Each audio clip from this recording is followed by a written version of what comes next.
Ele faz do jeito que Ele quer, a hora que Ele quer e da maneira que Ele quer. Mas se você quer ofertar debaixo desse entendimento, consegue botar o QR Code aqui? Luiz. Deve aparecer o QR Code ali, pix.mevancg@gmail.com. Atrás das cadeiras também tem. No envelope por lá de dentro também tem. Você pode ofertar em espécie. E se você quiser ofertar no cartão, é só procurar o Leandrinho ali e você pode fazer a sua oferta. Então eu quero te convidar hoje para você ofertar e ofertar em abundância. Não segundo o que te pediram, não segundo a sua intenção, mas segundo aquilo que Deus colocou no seu coração. Amém? Pai, nós te bendizemos nessa manhã. Te agradecemos, Senhor.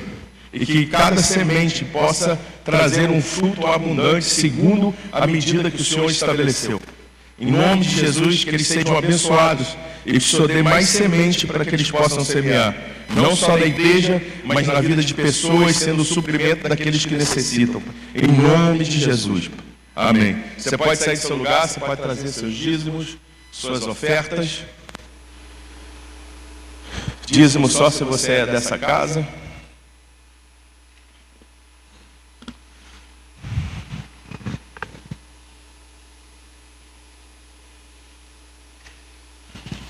Amém, irmãos?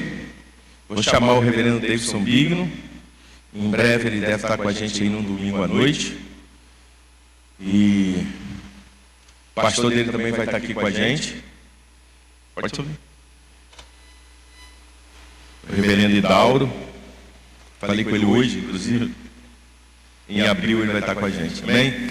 Estenda suas mãos para cá, irmãos. Abençoe a vida dele. Pai, em nome de Jesus, nós abençoamos o seu filho. E te pedimos que ele seja a sua boca nesse tempo, para que nós possamos ter uma palavra revelada aos nossos corações e que, na medida que ele vai nos abençoando com a palavra, o Senhor o abençoe rica e poderosamente. Pai, em nome de Jesus. Amém.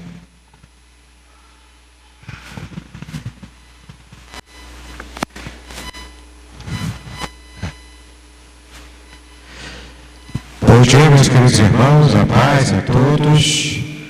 Ou em bom hebraico, shalom. Shalom a todos. Os devem estar lembrados de mim, eu estive participando algumas vezes no antigo tempo e estou assim, muito feliz, muito animado com a nova apresentação do templo dos irmãos. É o modo como o Senhor tem abençoado, tem ampliado aqui o novo templo e, de fato, o Senhor tem abençoado vocês, né? Mesmo com as lutas e com as dificuldades, os apertos, que a gente, é natural a gente enfrentar apertos, mas é uma nova visão que o Senhor tem dado a esse ministério e muito me alegro em poder também testemunhar da bênção do Senhor sobre a vida dos irmãos. Eu quero agradecer mais uma vez pela oportunidade, pela confiança também o pastor Michael, ou Miguel, ou Michael, né, em hebraico. Então, é uma grande honra para mim estar novamente aqui com os irmãos. Eu sou pastor Davidson Bignon, eu sou pastor auxiliar do pastor Hidauro Campos, lá da nossa igreja congregacional em Niterói, Barreto, ali em frente ao antigo Carrefour.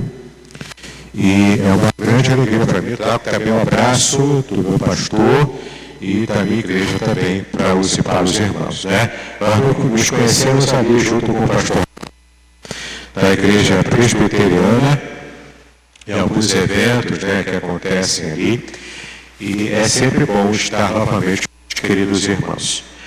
O texto que eu separei para estar trazendo aos queridos é um texto que nós conhecemos bem, mas nem sempre percebemos os detalhes desse texto e, em especial, o porquê que nós entendemos que será a volta de Cristo. Eu trouxe aqui, obrigado, pastor, eu trouxe aqui apenas alguns exemplares desses dois livros. Eu lancei um livro mais recente, mas ele já se esgotou. Mas esse aqui é o Salmo 91, comentado versículo por versículo, palavra por palavra, à luz do hebraico. Se você quiser conhecer a mensagem do Salmo 91, e não apenas deixá-lo aberto lá para pegar Se bem que eu nem sei se o pessoal faz hoje isso, hoje em dia não faz mais isso, né? Deixar a Bíblia aberta no Salmo 91. No máximo você deixa o tablet ligado 24 horas por dia no Salmo 91, né? Ou coloca um quadro lá na sua casa. Mas enfim, se você quiser conhecer a mensagem do Salmo 91, à luz do hebraico, à luz da cultura, à luz da arqueologia, você vai gostar desse livro aqui também. Não é? E esse é o primeiro deles, é o Salmo 23 também, comentado palavra por palavra, versículo por versículo, à luz do hebraico. Todos os segredos desses dois salmos revelados aqui para você, de modo bem simples e mastigadinho para você. Eu também publiquei ano passado o meu comentário sobre o livro de Jó. É o meu livro mais abrangente, mais robusto, e eu tive essa oportunidade de produzir esse livro, só que ele já se esgotou. Infelizmente eu não consegui trazer nenhum exemplar para os irmãos aqui, porque ele já se esgotou, tá legal? Então, os irmãos terão que esperar uma nova oportunidade ou adquirir também através de um link que eu posso fornecer. Então vocês podem pedir qualquer um dos meus livros e cursos também através desse link. E falando de curso, eu tenho um presente para os irmãos. Eu tenho livros gratuitos para dar para vocês em PDF. Tenho também cursos gratuitos para você que quiser fazer esse curso meu. Por exemplo, um dos cursos é muito bom para a liderança cristã. É o Seminário Relâmpago, de graça, que está lá no meu canal do YouTube. Você pode buscar lá pelo meu nome. Coloca lá, Seminário Relâmpago. São várias aulas de interpretação da Bíblia de modo simples e prático. E também aulas de pregação da Palavra de Deus, que é hermenêutica e homilética. Não é? Ele é muito bom para quem quer ser pregador, para quem quer ser professor de escola, para quem quer simplesmente entender a Bíblia com mais qualidade. Esse curso é gratuito, você pode procurar no meu canal do YouTube, o Seminário Relâmpago. E você que é líder não vai se arrepender. E além disso, se você quiser realmente ampliar ainda mais o seu conhecimento para a liderança cristã, eu tenho um curso, esse é pago, mas é baratinho, uma assinatura que você faz, que é equivalente ao Seminário de Teologia Básica, tá bom? É o curso livre de Teologia Básica com todas as aulas feitas por mim, pela internet. Você assina o curso e você assiste várias aulas de 5 a 10 minutos cada uma, aulas curtas, diretas, objetivas e simples, com mais de 20 disciplinas, todas elas práticas, para você aprender a pregar, a falar, a aprender a liderar. Tem material, o último que eu lancei agora sobre família, então tem todo o material ali para você aconselhar a família e para você também construir a sua família, uma família abençoada. Então, se você deseja, você já tem cargo de liderança e deseja aprimorar a sua liderança, você pode fazer esse curso. Ele é rápido, ele é barato e é muito prático para você, então, abençoar a igreja e também ser abençoado enquanto líder, tá legal?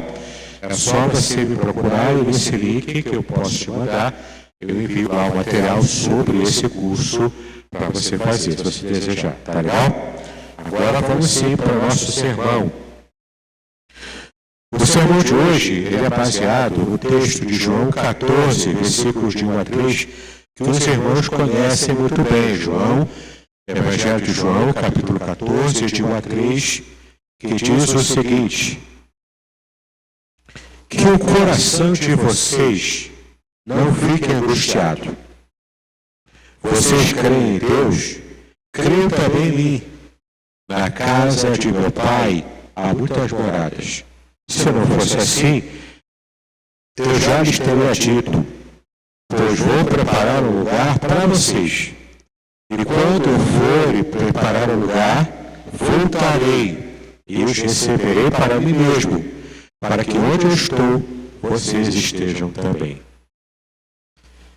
Você pode não ter percebido, mas esse trecho aqui fala sobre a volta de Jesus. Sim, o tema da nossa mensagem dessa manhã é: o novo voltará a promessa da segunda vinda de Cristo. E a partir de hoje, eu acredito que vocês vão explodir a cabeça de vocês para vocês entenderem o que de fato esse texto quer dizer. É um texto amplamente conhecido, amplamente pregado, mas nem sempre nós conseguimos perceber as nuances do que esse texto diz. E se você gosta de escatologia, esse texto vai trazer luz também para o seu conhecimento sobre a volta de Cristo, sobre escatologia. Então fique atento, eu garanto, a sua cabeça vai explodir. Eu não sou do Hamas, eu não sou terrorista, mas eu gosto de explodir cabeças, né? Nas minhas aulas de seminário eu sempre faço assim. As minhas aulas de hebraico eu começo explodindo a cabeça dos alunos, todo mundo tem que trocar a peruca depois, para depois a gente começar as aulas, né? Aí entra a gramática, entra tudo que tem direito. Mas eu sempre começo fazendo isso. Então, olha só. Eu não sei se você já se perguntou por que na escatologia, primeiro Jesus volta nas nuvens, a igreja sobe a ressurreição dos mortos, depois o arrebatamento dos mortos ressuscitados e dos vivos transformados, sobe o grupo inteiro para estar com Jesus nos ares. De lá dos ares, todos vamos para o céu. Por que é assim? Não era mais fácil subir logo para o céu? Não era muito mais fácil já estar logo com Jesus? Aliás, já não era muito mais fácil. Você aceitou Jesus, pá, você já morre e vai para o céu direto. Não era muito mais fácil também fazer assim? Nunca pensou sobre isso? Que você não precisaria lutar com tanta perseguição, com tanta luta aqui na Terra, das duas uma, não é? Ou ninguém ia se converter, porque ninguém quer morrer logo, ou todo mundo ia querer se converter para poder se livrar logo dos sofrimentos aqui na Terra. O fato é que não é assim que funciona. Mas a gente vai primeiro se encontrar com Jesus nos ares, ou como diríamos, no primeiro céu. Sendo o primeiro céu, esse que a gente vê aqui, com essas nuvens, esse sol escaldante aqui dos últimos dias, né? A gente vai se encontrar com Jesus nesse primeiro céu. Depois vamos subir com ele para o terceiro céu, onde Deus habita. É o lugar onde viveremos com ele. Por que isso funciona assim? Por que o texto diz, Jesus aqui, como praticamente uma das últimas mensagens que ele estava passando para os discípulos antes de morrer? Entenda, Jesus já sabia que ele teria pouco tempo para dar ensinamentos aos discípulos. E por que ele falou justamente disso? Releia comigo o texto, para que a gente entenda o que o versículo quer dizer. Que o coração de vocês não fique angustiado. Vocês creem em Deus? Creiam também em mim. Então ele fala de coração angustiado, coração turbado, atribulado. Por que ele diz isso? Jesus sabia que ele estaria se encaminhando daqui a pouco para a morte. E a sua morte, embora ele estivesse de boas por isso, embora ele estivesse muito consciente do seu chamado, do seu ministério, do porquê que ele veio e qual o significado eterno e espiritual da sua morte. Então Jesus estava de boas com respeito ao significado do que ele enfrentaria.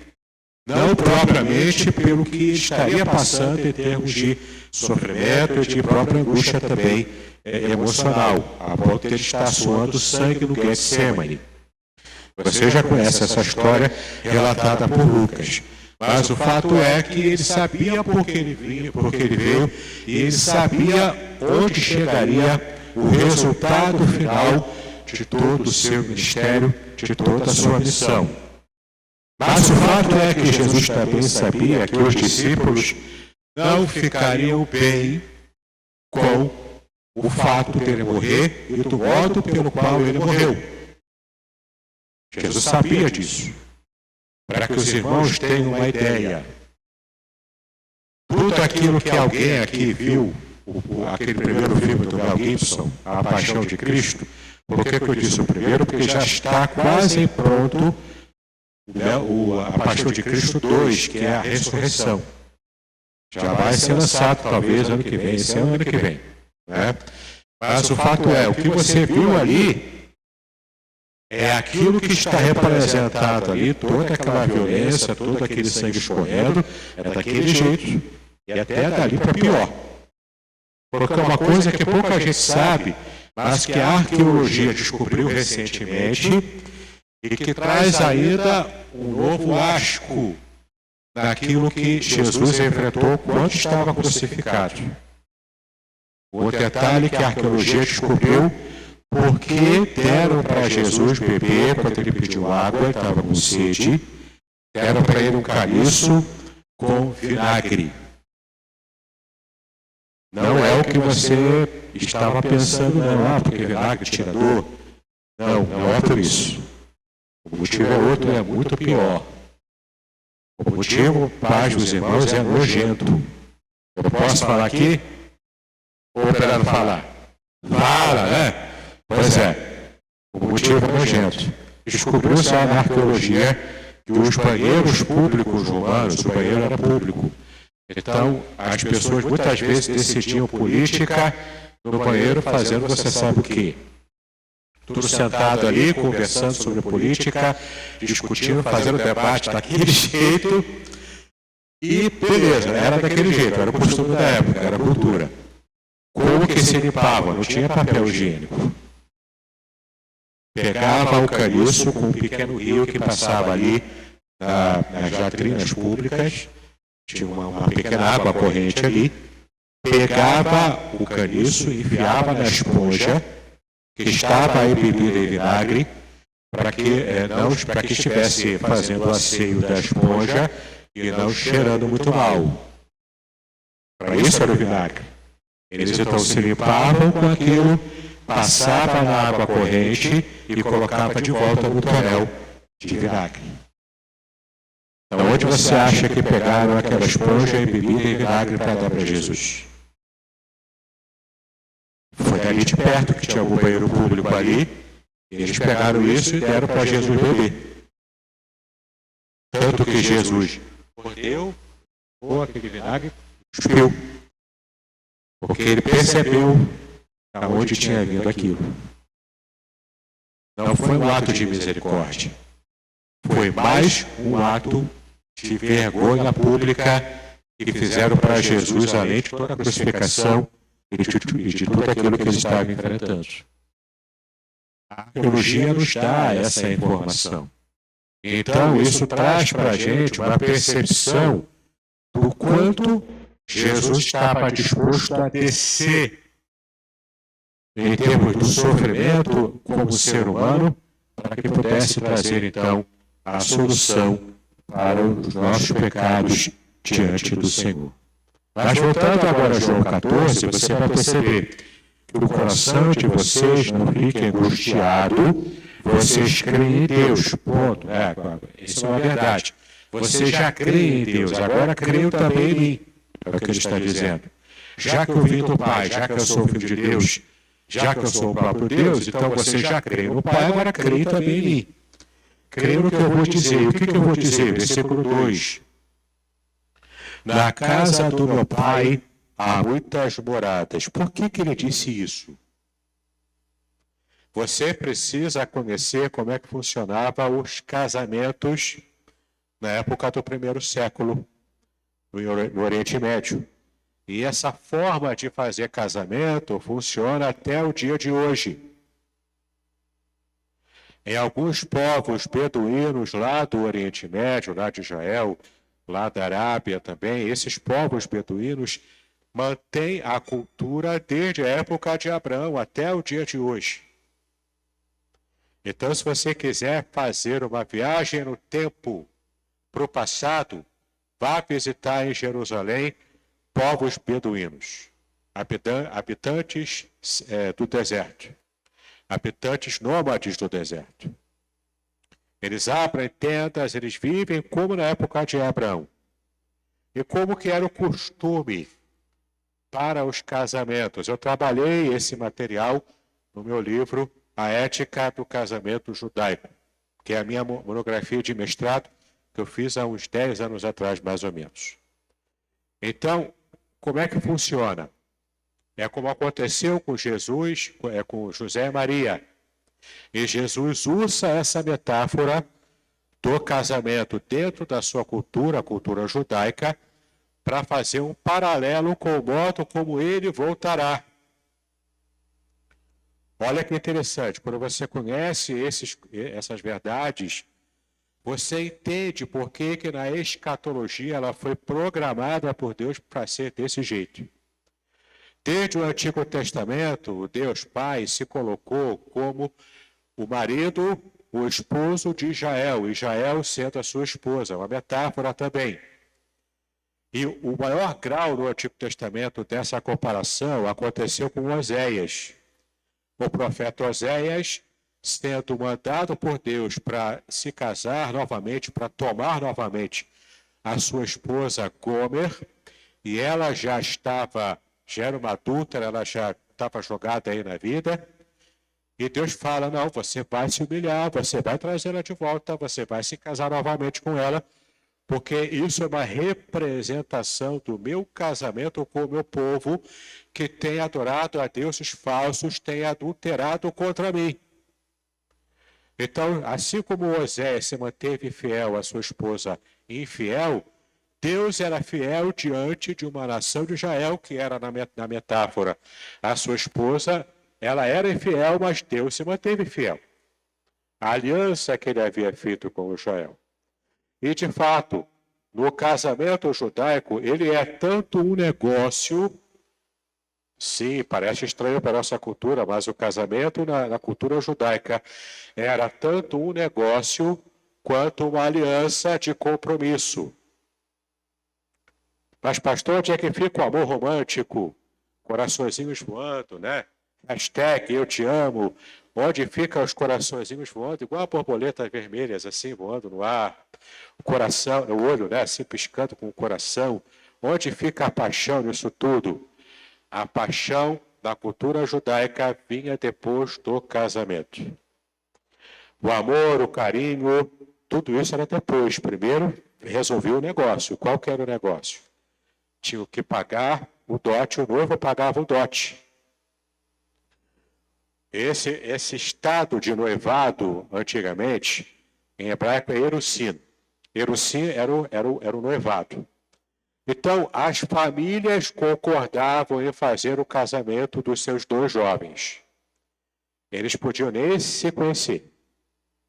Mas o tratamento, as tratativas do casamento, tudo era feito pelos pais dos dois noivos, do casalzinho, né?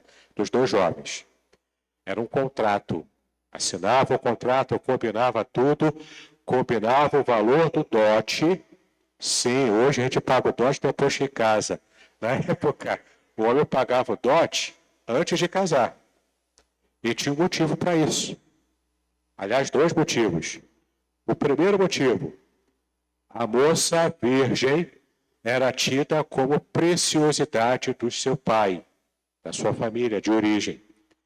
Então, quando o noivo vai retirar a joia preciosa da família do seu futuro sogro, ele paga o dote, porque ele está indenizando o pai da noiva pela perda da sua joia preciosa. Era essa a mentalidade, era uma indenização. E o segundo motivo é porque quando o noivo, ele tinha que pagar o dote do seu próprio esforço. Não é o pai do noivo que paga o dote, é o próprio noivo.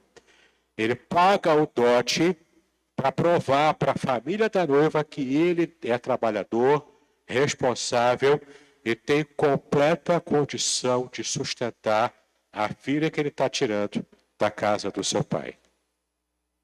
Então tinha esses dois motivos. Pagava o dote, primeiro para indenizar o pai pela preciosidade que ele está tirando da casa dele, e também para poder garantir, olha, eu sou trabalhador, eu consigo manter a sua filha, pode ficar tranquilo quanto a isso. E temos ainda uma terceira questão. Uma parte do dote que o noivo dá para o pai da noiva, o pai da noiva tira um pedacinho daquele dote, algumas moedas, e dá para a noiva.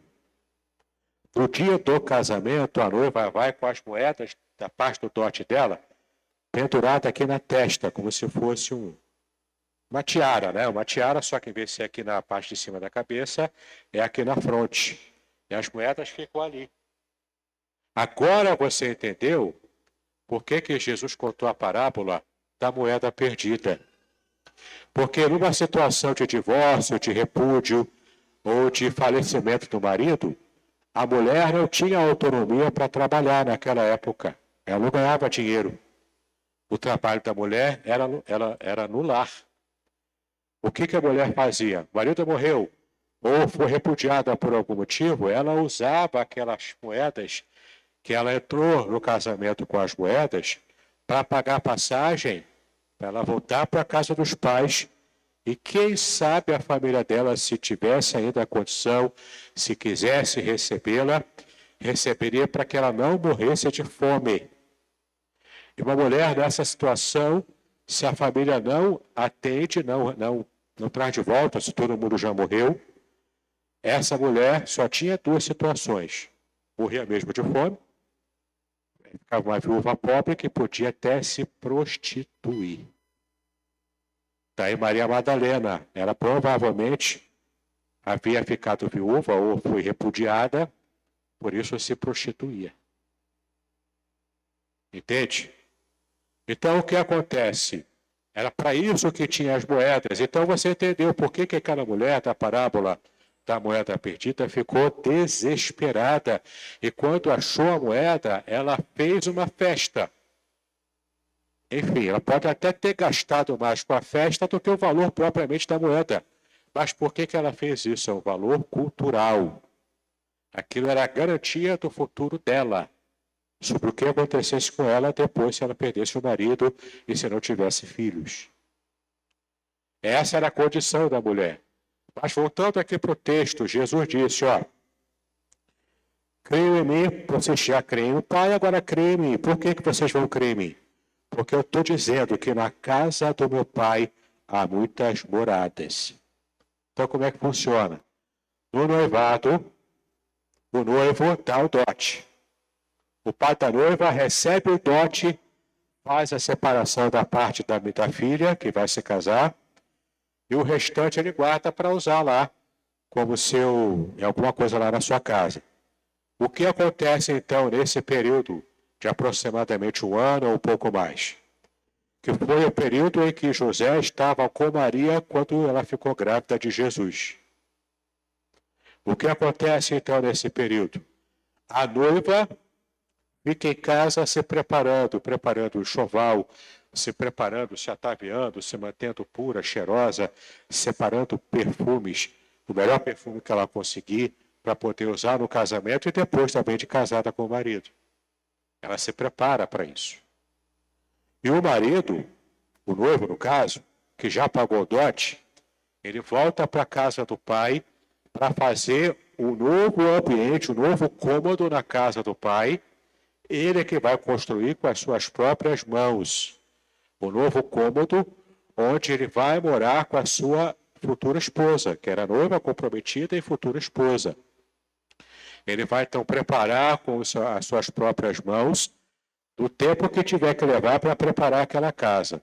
Então a noiva fica na casa do pai dela, se preparando e esperando o noivo preparar a nova casa.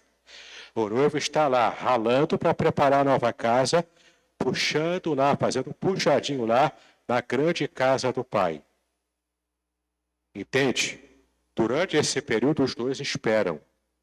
Não podiam ter relacionamento sexual um com o outro. Era para esperar apenas e se prepararem. O noivo fazendo a casa, a noiva se preparando como um enxoval e toda a beleza dela. De repente, o noivo terminou de preparar a casa. Preparou de tudo. Então, o que ele faz? Ele prepara a sua comitiva de amigos. A noiva, quando está se preparando, ela também já combinou com as suas amigas que farão a parte do cortejo da noiva. E o cortejo do noivo são os seus amigos que se juntam a ele. Alguns vão sair tocando chofar, é tocar a trombeta, é tocar o chofar, aquela trombeta de chifre de carneiro. Vão pelas ruas tocando o chofar, o cortejo vindo com o noivo, e já haviam combinado de se encontrarem no meio do caminho. Quando tocam, mandam, chega uma turma avisando, ó, o seu noivo já está chegando, o casamento vai ser agora. A noiva se prepara correndo, porque ela já estava quase que pronta, com as suas amigas, ele chama todo mundo, elas vão para o meio do caminho para se encontrarem com o noivo.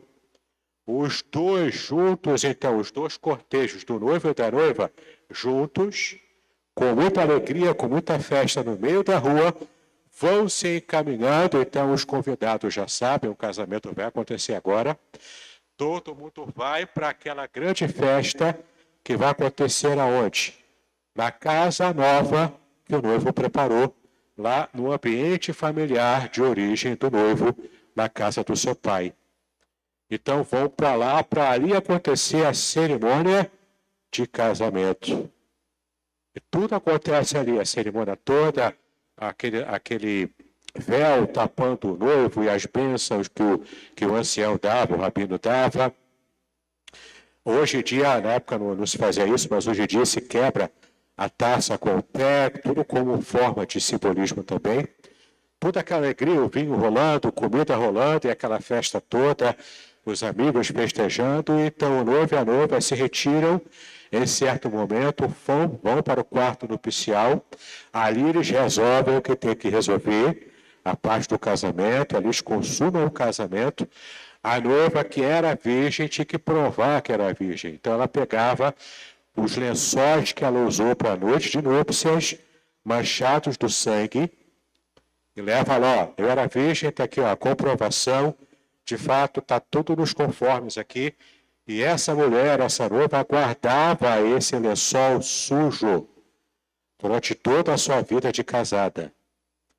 Porque se no futuro a família do noivo levantasse alguma suspeita dela, olha, essa mulher aí não está lá, essa fidelidade toda não, ela levava o lençol sujo desde o casamento para comprovar de que de fato ela era honesta e se casou direito, se casou virgem.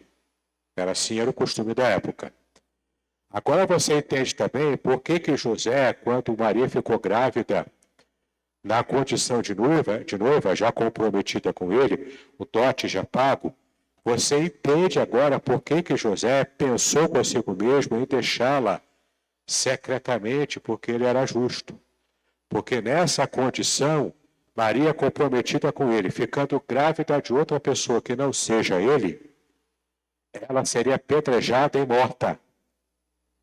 José quis preservar a vida de Maria. Ele passou pela situação, levando a fama de um marido traído, de um chifrudo manso, né? Ele levou essa fama, mas não quis que Maria sofresse o dano da morte por apedrejamento, porque é assim que ela morreria caso a coisa se resolvesse de outro jeito. E é claro, Deus é quem agiu desse jeito também para permitir o casamento, para permanecer o casamento de José e Maria e Jesus nascesse também de modo adequado, ela sendo virgem ainda. A grande questão aqui é que Jesus disse, ó, na casa do meu pai há muitas moradas, e eu vou dizer para vocês, eu estou indo, já daqui a pouco eu vou morrer, vou voltar para a casa do meu pai, para preparar um lugar para vocês. Por que ele disse isso? É a metáfora do casamento. Eu estou aqui por enquanto porque eu estou conhecendo a igreja, fundei a igreja, já conheço, e proximamente eu vou estar pagando o meu dote pela igreja. Você sabe qual foi o dote que Jesus já pagou. Na cruz do Calvário ele pagou o preço de sangue. Esse foi o dote que Jesus pagou pela igreja. Dote pago, ele ressuscita, volta para o Pai quando ascende aos céus, e nesse momento é que ele está lá, seguindo a metáfora do casamento, ele está preparando o nosso lugar de habitação permanente com Ele, para quando o casamento de fato se concretizar. Como que estamos agora, a nossa situação? Somos noiva de Cristo. A igreja é noiva. Porque qual é o papel da igreja? Se preparar com a roupa, com o perfume, preparar o enxoval. Como que a igreja faz isso? Se mantendo em santidade. Percebeu onde eu quero chegar? O papel de Cristo ele já está fazendo no céu. Desde que ele ascendeu. É o nosso lar, é a nossa casa, sendo preparada no ambiente celestial.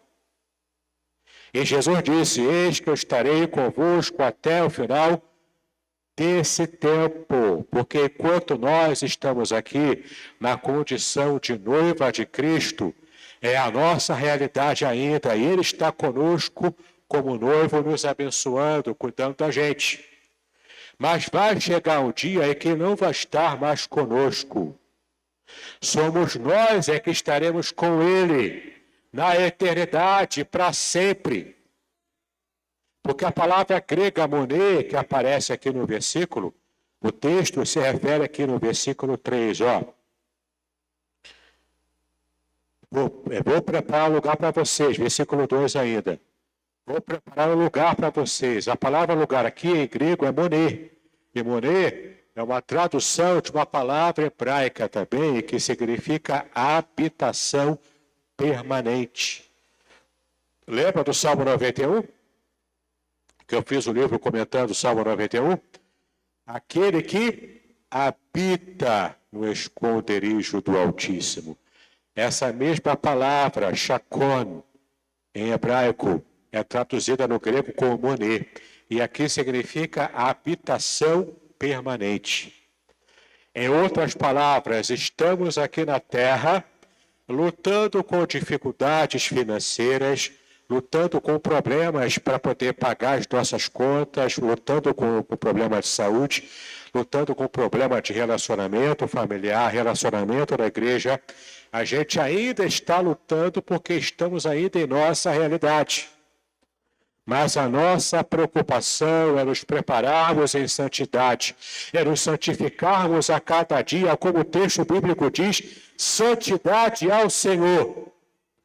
Temos que nos preparar, temos que nos ataviar com vestes brancas da santidade, com o perfume de Cristo exalando de nós, com a presença do Senhor sendo espalhada por onde quer que estejamos andando como igreja, como testemunho do noivo que nós já temos. E a casa que Ele está preparando no céu já é uma garantia, porque a noiva estava garantida pelo seu noivo, que já havia pago o dote, já havia programado e já havia comprovado de que ela já ia se casar com ele. Era uma comprovação, era uma coisa certa. Nós enfrentamos dificuldades ainda hoje, mas vai chegar um dia em que mesmo Cristo nos abençoando hoje, ainda lutamos, mas vai chegar um dia em que vamos estar com Ele, na realidade dEle, e lá tudo será perfeito por toda a eternidade, porque a habitação é permanente, a habitação é eterna, não é apenas por um período de tempo. Não há espaço para insegurança, não há espaço para depressão, não há espaço para lutas financeiras, nada disso, porque lá no céu, Cristo já garantiu para nós, todo tipo de facilidade, de conforto, de bênção, de prosperidade eterna na presença do Senhor. Nós ainda aguardamos, porque ainda estamos na condição de noiva. O nosso objetivo é, enquanto aguardamos, estarmos preparados. E de repente o noivo vai chegar com a sua comitiva celestial entre as nuvens, no meio do caminho, no seu cortejo nupcial do noivo, que são os anjos, que são os seres celestiais. E nós aqui vamos subir para nos encontrarmos com Ele nas nuvens. E nesse meio do caminho, nós vamos com ele para a nossa casa permanente. Isso é promessa, e promessa que Deus faz, Deus garante, amém? Promessa que Deus faz, Deus garante. Então, que vamos lutar, como Jesus também disse na parábola das 10 virgens, que possamos ser como essas virgens prudentes, preparadas, de fato, alertas o tempo todo, e não dormindo, e não achando que o noivo não vai voltar. Está demorando? Está. A promessa de Cristo da sua volta já tem um pouco mais de 2000 anos. Mas ainda assim, eu prefiro estar entre a noiva que está alerta, que está acordada, que está preparada, do que daquelas que não têm o preparo adequado, está faltando azeite, está faltando o poder de Deus, está faltando a graça, está faltando santidade. Que possamos ser achados entre a noiva de Cristo, que de fato está vivendo em plenitude a sua vida de santidade. Então, nesse período que ele está preparando o lugar, construindo a nossa casa, a nossa morada celeste, nesse momento, de repente, no versículo 3 nós lemos: e quando eu for preparar o lugar, voltarei e os receberei para mim mesmo, para que onde eu estou, vocês estejam também. Cristo está voltando. Se você acredita nessa palavra, se você não perdeu a sua fé, lembre-se, o nosso papel enquanto noiva de Cristo é estarmos prontos quando de repente a trombeta do cortejo nupcial celestial tocar. Quando ela tocar, nós vamos ouvir e estaremos prontos para nos encontrarmos com o Senhor nos ares. E aqui fica essa pergunta para você, porque lá em Apocalipse capítulo 22, vamos dar uma olhadinha lá, praticamente na última página da sua Bíblia, Apocalipse 22, versículo 17. Há um apelo aqui que é feito por João, por Jesus, na verdade, que manda esse apelo através de João. Ele fala na parte final do livro do Apocalipse: o Espírito e a noiva, aqui a noiva é a igreja, o Espírito e a noiva dizem: vem. Aquele que ouve, diga: vem. Aquele que tem sede, venha. E quem quiser, receba de graça a água da vida. Nesses momentos é que lutamos contra uma sociedade hostil à nossa fé. Nesse momento é que lutamos contra uma cultura que deseja nos excluir da sociedade. Nesse momento é que a família é atacada, e que os modelos da fé cristã são atacados também. É que tudo que a gente acredita serve de zombaria para esse mundo. Nesse momento hostil à nossa fé, que tenhamos a coragem e a fé de esperarmos, de esperançarmos, como diria Rubem Alves, esperançarmos, ou seja, esperarmos com expectativa, com a esperança cada vez mais renovada em Cristo, esperarmos a volta do nosso noivo, porque sim, o noivo vem, é a promessa dele, e o que Deus promete, o que o noivo promete, ele cumprirá. Amém? Que Deus nos abençoe, que Deus nos dê a sua graça e que essa mensagem possa ter sido útil e seja uma bênção para a vida de cada um de nós. Deus nos abençoe, meu querido. Paz e bênção a todos.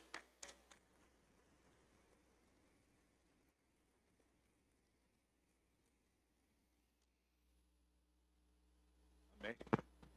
Mais uma vez, obrigado. É sempre bênção, né? Quando o Davidson está aqui com a gente. E que essa palavra ela possa voltar ao seu coração, que você possa ter o pleno entendimento. Eu gosto Eu costumo dizer aqui ao pessoal que eu gosto do Davidson, porque ele é um teólogo que consegue falar na linguagem do povo. Todo mundo entende, né? E apesar dele ser um cara extremamente inteligente, um homem que, assim, que estudou muito, né? Mas ele consegue falar na linguagem que todo mundo entende. Então, espero que essa palavra ela faça o fim que tem que fazer aí na sua vida. E eu acho que ficou bem esclarecedor, né? E isso é tremendo, irmão, né? Então, que você possa depois, essa palavra vai estar depois na internet, né? A gente vai te passar também. E você pode ouvi-la novamente. E eu creio que vai ser um tempo assim de muita excelência, né? À noite a gente tem o nosso culto, né? E eu creio que vai ser um tempo de muita presença de Deus, de muita... Enfim, eu queria te aconselhar para que você comprasse esses livros, tanto do Salmo 91 como do Salmo 23. Acho que muita gente aqui da igreja já tem esses livros, né? Mas você que não tem, faça o esforço, irmão. Compre esse livro, porque esse livro ele é todo em cima do texto hebraico. Você vai ter revelações ali a respeito dos salmos que você nunca teve, né? Então é tremendo, irmão. Então compre esse livro. Se você já tem, compre para dar para alguém, para abençoar alguém. Esse livro é um livro que você deva de verdade investir o seu dinheiro, né? Então não deixe de comprar, não deixe de... Eu te garanto que você vai ser mais abençoado do que abençoar ele comprando o livro. O livro é excelente, irmão. Amém? Que Deus te abençoe, que Deus te guarde, que Ele resplandeça sobre você e que Ele te dê a paz. Amém, irmãos? Deus os abençoe. Tem cantina? Não? Não? Só à noite. Então valeu.